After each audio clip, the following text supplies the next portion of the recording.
The rain had started before dawn, a steady Pacific drizzle that left the streets of Portland slick and shining like black glass. By the time Detective Marisol Grant arrived at the high-rise overlooking the Willamette River, the building's lobby smelled faintly of wet wool and burnt coffee. Security guards in pressed uniforms whispered in a corner while an elevator door stood open, held by a yellow strip of police tape. It was the sort of building where keycards tracked every movement, cameras blinked from every hallway, and residents paid extra for the illusion of invincibility. Yet behind the door of Unit 1907, someone had managed the impossible, a disappearance without a trace. The missing tenant was 33-year-old data security consultant Allison Ward. On paper, she was the kind of person Portlanders liked to brag about. Raised in Eugene, graduate of Oregon State's engineering program, a quiet overachiever who biked to work and volunteered at a community coding lab for teenage girls. Her neighbors described her as polite but reserved, the sort who smiled in the elevator but rarely lingered for small talk.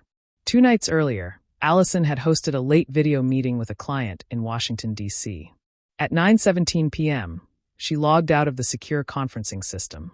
At 9:20, a motion sensor in her living room recorded movement. At 9:22, her keycard registered a door lock. After that, nothing. No exit scan, no elevator footage, no sign she ever left. Detective Grant stepped carefully across the polished floor of the apartment, scanning for anything the crime scene technicians might have missed. The kitchen counters were spotless, the sofa cushions aligned with military precision. Only the bedroom betrayed a hint of disruption. A laptop still powered on, its screen frozen on a half-written email. The message began, "If anything happens to me," and stopped in a streak of digital static, as though someone had yanked the keyboard away mid-sentence. Grant felt the prickle of unease that seasoned detectives learned to trust. This wasn't a burglary or a random break-in. Whoever had been here knew exactly how to exploit the very systems Allison spent her life designing. The case should have been straightforward. Allison specialized in cybersecurity for federal infrastructure contractors. Her firm, Ravenlock Technologies, maintained redundant backups of employee communications. Building servers stored terabytes of access logs. Portland's downtown core bristled with high-definition security cameras. Yet every search came back with gaps, tiny but deliberate voids where data should have existed. Keycard records skipped from 9:17 to 9:45 with nothing in between. The elevator feed from that evening was corrupted by a rare checksum error. Even Allison's encrypted work laptop, recovered from the bedroom, contained an empty shadow drive, as though someone had cloned and wiped it simultaneously. When Grant met with Ravenlock executives, the air in the conference room felt charged with nervous electricity. The company's founder, Victor Kane, insisted they were fully cooperating, but bristled whenever questions turned toward the government contracts Allison had been auditing. Ravenlock had recently secured a lucrative deal to provide cybersecurity services to a network of West Coast hydroelectric dams, critical infrastructure protected by some of the most advanced encryption in the country. Allison's job was to stress test those defenses, searching for weaknesses before hostile actors could exploit them. If she had discovered something serious, the implications were national, even global. Friends painted a more intimate picture. Allison's closest confidant, childhood friend Megan Ortega, described late-night phone calls in which Allison confided that someone had been testing her systems in unnerving ways. Phantom login attempts, text messages arriving from numbers that no carrier could trace, the sense that a digital phantom was always one step ahead. Megan begged her to report it to the police, but Allison demurred. "It's complicated," she said more than once. "This isn't just a hacker. This is someone with keys to the kingdom." Days turned to weeks. Portland buzzed with speculation. Was Allison a whistleblower silenced by corporate espionage? A victim of a foreign cybercell? A genius who staged her own vanishing act? Online forums erupted with grainy screenshots and amateur analysis. National outlets picked up the story, framing it as a test of American security in an age when digital footprints are supposed to make true disappearances impossible. Commentators debated how a young woman could vanish in one of the most heavily surveilled downtown districts on the West Coast. Politicians in Washington demanded hearings on infrastructure vulnerability. And through it all, Detective Grant sifted through terabytes of corrupted logs, each anomaly a breadcrumb leading nowhere. Then a break, A warehouse camera across the river captured a fleeting image of a figure matching Allison's build stepping into a nondescript white van at 9:28 p.m., a time when building records insisted she was still inside her apartment.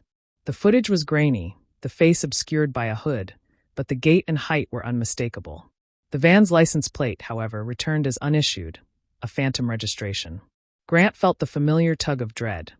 Someone had not only erased digital evidence, but also fabricated false trails to keep investigators chasing ghosts.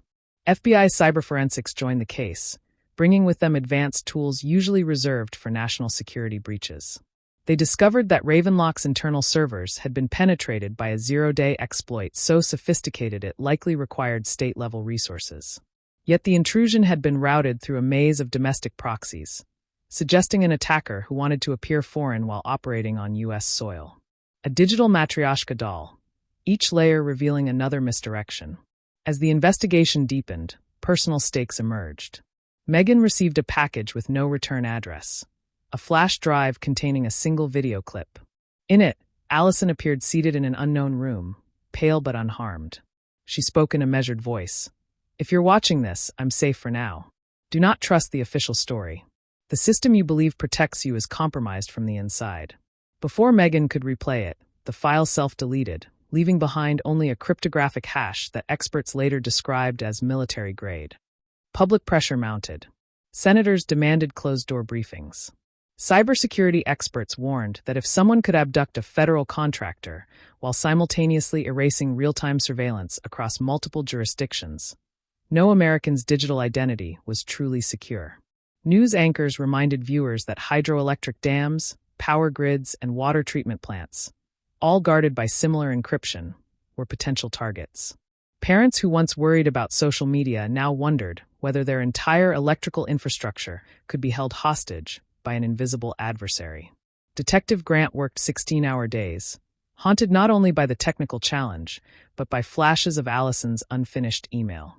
"If anything happens to me," the words replayed in Grant's mind during every sleepless night.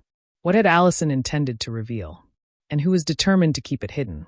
Grant's next lead came not from a server log or a surveillance feed, but from an old-fashioned human mistake. A junior analyst combing through hours of traffic cameras noticed a faint reflection in a rain-slick street near the warehouse where the white van had been sighted. In the reflection of a restaurant's window, barely visible beneath the neon glow of a sushi sign, a partial business logo appeared on the van's passenger door. Enhanced frame by frame, the letters spelled out Pacific Secure Transport, a private courier company with contracts across the Northwest. When agents visited the firm's Portland yard, they found the same van neatly parked in a back lot, spotless and freshly painted. Its onboard GPS unit had been wiped to factory settings. The company's owner, a silver-haired former Marine named Roland Pierce, insisted he had no knowledge of any unauthorized trip. Pacific Secure specialized in moving high-value electronics and government prototypes under tight confidentiality agreements. Pierce swore that his employees were vetted by federal background checks. Yet one name leapt from the roster: Michael Drexler, a subcontracted driver who had failed to report for duty the morning after Allison vanished. Drexler's personnel file contained nothing alarming, until Grant's team dug deeper and discovered a prior career as a systems engineer at a defunct cybersecurity startup later absorbed by Ravenlock. By the time agents arrived at Drexler's last known address, the apartment was empty except for a dismantled laptop and a shredded stack of shipping manifests. Neighbors recalled a polite but reclusive man who rarely left except for night shifts. A single clue remained: a receipt from a hardware store in Troutdale, dated the night of Allison's disappearance, for industrial-grade battery packs and fiber-optic cables. Grant's stomach tightened. Those were the components of a portable server array, exactly what someone would need to run an off-grid data vault. Teams fanned across eastern Multnomah County, searching storage facilities and abandoned industrial parks. 2 days later, a retired lineman called in a tip about suspicious activity near an old hydro substation slated for demolition.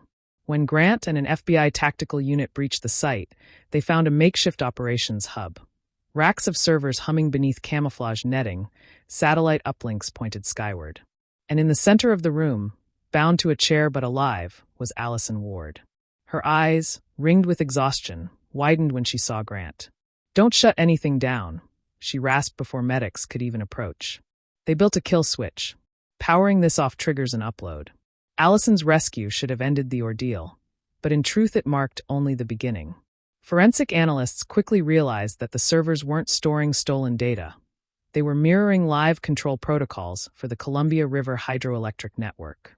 Whoever had orchestrated the abduction hadn't merely wanted Allison's expertise. They needed her biometric keys to activate a hidden backdoor. While Drexler remained at large, the system continued to ping foreign IP addresses in bursts too precise to be random. Federal Cybersecurity Command ordered a controlled shutdown of regional DAM interfaces, plunging portions of Oregon and Washington into rolling blackouts. Cable news anchors filled screens with urgent maps of the Pacific Northwest while speculation soared. Was this a foreign cyberattack disguised as domestic crime? A false flag operation by rogue insiders? An attempt to ransom the U.S. power grid? Under heavy sedation in a secure medical ward, Allison pieced together fragments for investigators. Weeks before her disappearance, she had uncovered a vulnerability buried deep in Ravenlock's proprietary encryption. A flaw so elegant it could not have been accidental. She had drafted the warning email the night she vanished, but before sending it, an emergency system alert diverted her attention. The intrusion was already underway. When Drexler arrived at her apartment claiming to be a Ravenlock security auditor, she hesitated just long enough for him to override her smart lock and inject a signal jammer that blinded building sensors for exactly 12 minutes. That was all it took to spirit her out of a high-rise saturated with cameras. Public fury erupted as these details emerged. Congressional hearings demanded to know how a subcontractor with a dormant cybersecurity background could gain access to critical infrastructure. Talk radio hosts denounced privatized national defense, while governors across the West called for federal audits of every private firm holding dam or grid contracts. In Portland, nightly protests filled Pioneer Courthouse Square with signs reading, "Who watches the watchers?" and "Secure the grid, protect the people." Victor Kane of Ravenlock appeared before a Senate committee flanked by lawyers, insisting that the company had complied with all federal guidelines. But leaked internal emails told a different story. Executives had debated quietly patching the flaw to avoid contract penalties rather than alerting federal regulators. Allison's discovery threatened to expose the cover-up, making her both a liability and an essential piece of the puzzle. Prosecutors painted a picture of Drexler as a disgruntled former engineer who exploited his insider knowledge to build a black market leverage scheme. But Drexler remained a ghost, surfacing only through encrypted messages to fringe darknet forums in which he taunted authorities and hinted at fail-safes, hidden in systems far beyond Oregon. Through it all, Detective Grant became an unlikely public figure. Her dogged pursuit, captured by local reporters who followed every late-night raid and courthouse sprint, turned her into a symbol of persistence against technological odds. Grant, who had joined the force to work neighborhood homicides, found herself testifying before national panels about quantum encryption and satellite uplinks. Privately, she wrestled with a more personal fear. If Drexler could exploit every camera and server to cover his tracks, how could any American be sure their own life wasn't vulnerable to similar manipulation? The answer came in an unexpected confession. Weeks after the blackouts ended, Grant received a carefully encrypted message routed through layers of proxies. The sender identified himself as Michael Drexler and offered to surrender under specific conditions. He claimed he never intended to harm Allison but sought to expose the illusion of security that Americans trusted blindly. He demanded a live broadcast of his arrest to prove the system can still find a ghost when it wants to. After tense negotiations, federal agents arranged a sting in a deserted rail yard outside Spokane. Drexler emerged wearing a plain gray hoodie, hands raised, a faint smile playing across his lips as cameras rolled. In interviews following his capture, Drexler alternated between lucid technical explanations and cryptic warnings. He detailed how corporate shortcuts and government complacency had left the nation's critical infrastructure riddled with hidden doors. "I didn't create the weakness," he told investigators. "I just refused to keep the secret." Prosecutors charged him with kidnapping, cyberterrorism, and dozens of federal offenses, yet legal scholars debated whether his disclosures, while criminal, also forced overdue reforms that might one day prevent a catastrophic attack. Allison, recovering from trauma therapy, faced her own complicated legacy. To a grateful public, she was a hero who helped avert a regional disaster. but she lived with the knowledge that her expertise had been the key Drexler needed to prove his point. In quiet moments, she told Grant that the scariest part wasn't the kidnapping itself. It was realizing how easily trust in technology could be weaponized. "We built a system that watches everyone," she said softly during one debriefing. But no one was watching the system. Grant returned to regular duty months later, the case officially closed, but the questions lingering. City lights glittered across the river on her nightly drives, a reminder that every shining skyline depends on networks both invisible and fragile. Portland had resumed its rhythms, yet the lesson of Allison Ward's disappearance echoed across the country. In a nation that prides itself on high security and constant surveillance, the greatest threat might not be what technology fails to see, but what it chooses to ignore. The arraignment took place in a packed federal courthouse on a rain-swept morning that smelled faintly of wet concrete and newsprint. Reporters crowded the marble steps hours before dawn, their camera lights flickering like restless fireflies against the gray Portland sky. Inside, Allison Ward sat behind a wall of victim advocates, her face partially hidden beneath a soft wool hat. Detective Marisol Grant took a seat a few rows back, feeling the collective pulse of a nation that had followed every coded message and blackout alert. Michael Drexler entered without shackles, dressed in the same neutral gray he had worn at the spoken surrender, eyes scanning the room with a calm curiosity that unsettled even seasoned court officers.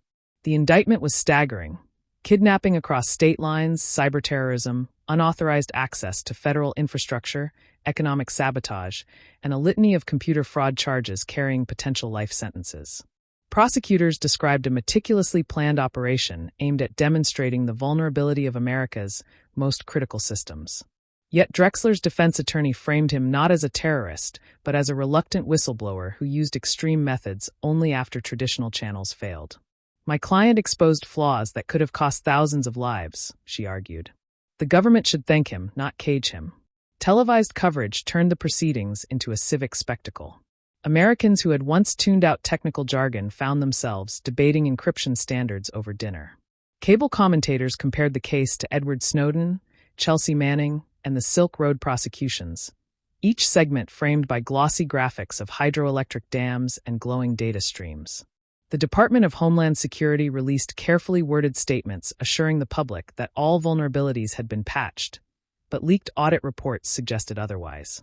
Each revelation spurred new headlines, feeding a cycle of outrage and anxiety. As the trial opened, Allison took the stand for the first time, her voice steady but eyes betraying sleepless nights. She recounted the moment Drexler entered her apartment under the guise of a Ravenlock security audit, how he exploited her own biometric login to hijack the company's encryption testbed, and the disorienting hours inside the hidden data vault. "He said he didn't want to hurt me," she told the jury. "But he also said fear was the only language people in power understand." Her testimony was broadcast live to millions, sparking national conversations about the ethical limits of digital activism. Grant testified next, detailing the painstaking forensic work that traced Drexler's movements through corrupted logs and phantom IP addresses.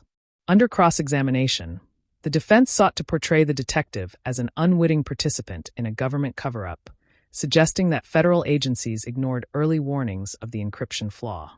Grant held her ground, emphasizing that Drexler's actions, whatever his intentions, had endangered lives by destabilizing the regional power grid. Her measured answers reinforced the image of a public servant guided by duty rather than politics. Behind the scenes, political stakes climbed. Senators from energy-dependent states pressed for emergency legislation tightening oversight of private cybersecurity contractors. Lobbyists for the tech industry countered with warnings that heavy regulation could stifle innovation. Ravenlock, eager to salvage its reputation, announced a sweeping internal shakeup and quietly settled multiple whistleblower suits from former employees who claimed they too had flagged encryption vulnerabilities years earlier. Congressional hearings televised in prime time featured stern lawmakers grilling executives while survivors of the blackouts described nights spent without heat or medical equipment. As the trial stretched into its third month, a new wrinkle emerged. Federal investigators revealed that Drexler had scheduled an encrypted data release, programmed to trigger if he failed to enter a daily passcode. Though agents eventually located the off-site server farm in rural Idaho and disabled the mechanism, the revelation electrified the public. Supporters hailed Drexler as a genius who forced systemic reform. Critics saw a dangerous manipulator holding the country hostage. Outside the courthouse, dueling crowds chanted competing slogans. Secure the grid, jail the hacker, and transparency is not terrorism. In closing arguments, prosecutors argued that Drexler's elaborate scheme was not civil disobedience, but calculated coercion. He didn't shine a light, the U.S. attorney declared. He lit a fuse and dared us to stop the explosion. The defense countered that no lives were lost, and that Drexler's revelations prompted long-overdue infrastructure upgrades. The jury deliberated for 6 days before returning a split verdict. Guilty on kidnapping and unauthorized access charges, not guilty on the most severe terrorism counts. Sentencing guidelines still carried decades in federal prison, but the mixed outcome allowed both sides to claim partial victory. When the sentence was read, 35 years in a high-security federal facility, Allison exhaled a breath she hadn't realized she was holding. Drexler accepted the decision with a slight nod, as though confirming a calculation rather than absorbing a punishment. Outside, crowds surged against metal barricades while television crews rushed to capture reactions. Some wept in relief, others raised signs demanding presidential clemency. In living rooms across America, families debated whether justice had been served or merely deferred. Months later, as political campaigns ramped up, the case remained a potent touchstone. Candidates promised sweeping cybersecurity reforms and stricter oversight of private contractors. Federal agencies introduced mandatory third-party audits and real-time monitoring of infrastructure networks. Tech companies launched expensive public campaigns promoting trust through transparency, though insiders admitted that no system could ever be perfectly secure. College students studying computer science cited the Allison Ward case as inspiration to pursue careers in ethical hacking or digital forensics. Late-night comedians joked about unplugging to stay safe, but their punchlines carried an uneasy recognition of a deeper truth. For Allison, life settled into a fragile normal. She returned to work in a reduced advisory role, focusing on public education rather than high-stakes infrastructure projects. She became an advocate for victim privacy in cybercrime cases, testifying before Congress about the emotional toll of living under constant digital surveillance. Though she rarely granted interviews, when she did, she emphasized the collective lesson of her ordeal. Security isn't a product you buy, she told a packed auditorium at Stanford. It's a responsibility we share. The moment we outsource trust entirely, we invite someone to exploit it. Detective Grant quietly transitioned back to homicide work, declining offers to run for political office or consult for federal agencies. She remained wary of the spotlight, but agreed to a single long-form interview with a national magazine. Reflecting on the case, she spoke less about encryption and more about human nature.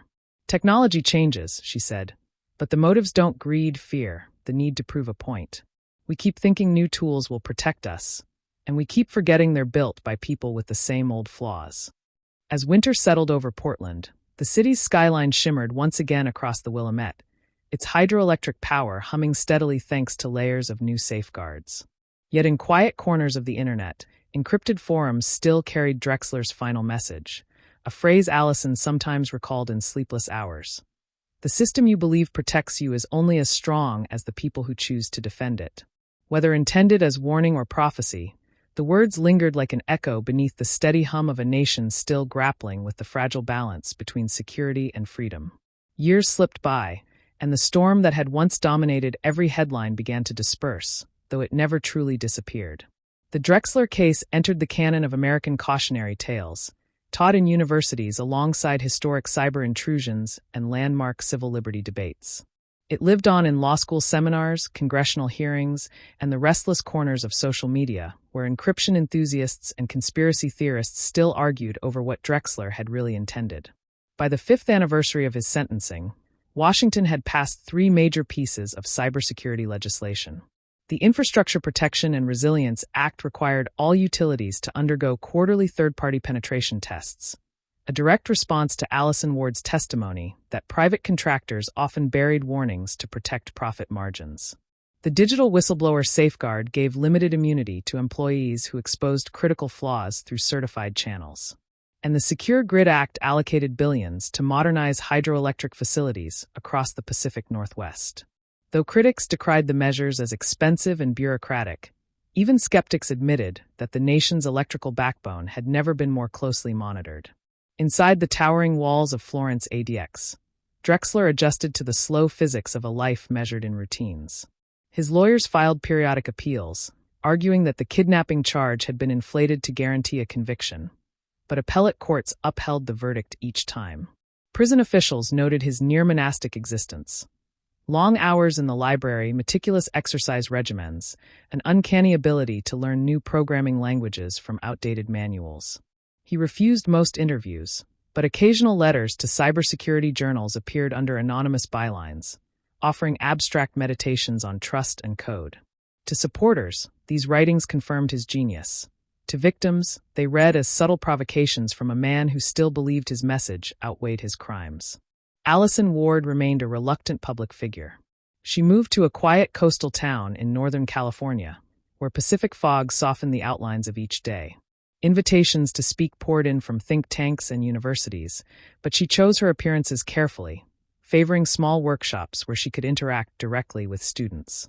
She declined lucrative book deals, explaining to friends that turning trauma into profit felt like another kind of exploitation. Yet she agreed to help produce a free online course for community colleges titled Everyday Cyber Awareness, which quickly reached millions of viewers. Former classmates described her as both fierce and gentle, a person who carried the weight of history without letting it define her. Detective Marisol Grant retired earlier than expected, citing burnout and a desire to reconnect with her own family after years spent navigating the darkest corners of human behavior. She moved back to New Mexico, where she opened a small art gallery with her sister. Visitors sometimes recognized her from old trial footage, but Grant deflected their curiosity with a smile and a change of subject. In a rare interview for a local paper, she reflected on the paradox of modern policing. "We keep inventing new locks," she said, "but someone is always inventing new keys. The real challenge isn't technology, it's remembering why we guard each other in the first place." Across the United States, the cultural aftershocks of the Drexler case seeped into daily life in subtler ways. Utility bills now included detailed security disclosures. Public service ads urged families to create emergency kits for potential blackouts, pairing cheerful jingles with QR codes linking to encryption guides. High schools introduced ethics modules into computer science classes, prompting teenagers to debate whether hacking could ever serve the public good. Hollywood adapted the saga into a streaming miniseries that dramatized the blackouts with cinematic flair while carefully fictionalizing names. Critics praised its accuracy, but wondered aloud if the spectacle risked glamorizing a man who once held an entire grid hostage. For many Americans, the memory of those cold, powerless nights remained vivid. Elderly residents in rural Oregon still recalled the eerie silence when refrigerators stopped humming and streetlights blinked out, a silence broken only by the anxious murmur of neighbors checking on one another. Parents remembered the scramble to keep infants warm as temperatures dropped and cell towers went dark. Those lived experiences gave weight to policy debates that might otherwise have remained abstract. Whenever Congress threatened to cut cybersecurity funding, constituents flooded phone lines with reminders of what it felt like to live, even briefly, in a country where the lights no longer obeyed the switch. 10 years after the arrest, a nonprofit coalition hosted a memorial symposium in Portland to honor both the resilience of the affected communities and the continuing need for vigilance. Allison attended quietly, sitting in the back of the auditorium as speakers recounted the reforms spurred by her ordeal. When invited to the podium, she offered only a few sentences, her voice carrying the calm gravity of someone who had seen the best and worst of human ingenuity. "We are all gatekeepers now," she said. "Technology doesn't fail us. We fail each other when we decide it's someone else's job to keep the lights on." The audience rose in a spontaneous standing ovation, not just for her words, but for the shared recognition that the story had never belonged solely to hackers or investigators or lawmakers. It belonged to every citizen who relied on an invisible network of wires, code, and trust to live ordinary lives. In the hush that followed, Allison looked out over the crowd, students, engineers, parents, retirees, and felt something she had not felt in years: the quiet, steady heartbeat of collective responsibility. Outside, the city's skyline glowed against a crisp autumn night, every window lit by the very power once threatened to darkness. Somewhere beyond those lights, in a cell ringed by cameras and reinforced steel, Michael Drexler lived out his carefully measured days. Whether he believed his mission had succeeded or failed remained a mystery.